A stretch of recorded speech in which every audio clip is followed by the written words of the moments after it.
বিয়ের জন্য মেয়ে দেখতে গেছি, পছন্দ হইছে। পরের দিন শুনি মেয়ে বয়ফ্রেন্ডের সাথে পালাইছে। দ্বিতীয় মেয়ে দেখতে গেছি, গ্রামে ঢুকতে পারি নাই। মেয়ের বয়ফ্রেন্ড দল বল নিয়া কইল গাড়ি ঘুরাবি নাকি বাংমু। তৃতীয় মেয়ে দেখলাম, বিয়ে প্রায় কনফার্ম, কেনাকাটাও শেষ।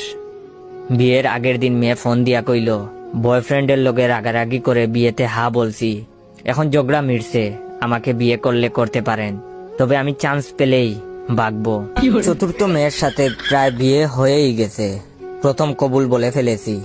দ্বিতীয়টা বলার আগেই মেয়ের বয়ফ্রেন্ডের অতর্কিত হামলা, লাঠির বাড়ির চুটে গাল অমনেই হা হইয়া আছে, 3 হাত পা ভাঙছে, হাসপাতালে নেওয়ার কেউই ছিল না। পঞ্চম মেয়েকে দেখতে আমাকে হাসপাতালে রেখেই বাপ মা মেয়ে দেখতে গেছে।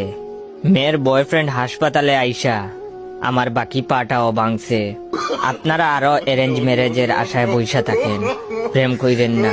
তবে আমি মনে মনে সিদ্ধান্ত নিয়ে ফেলেছি, এই জীবনে আমি আর বিয়ে করবো না। তবে আপনারা কমেন্ট করে বলবেন আমি কি ষষ্ঠ মেয়ে দেখতে যাব নাকি এভাবে সিঙ্গেল থাইকা মরবো।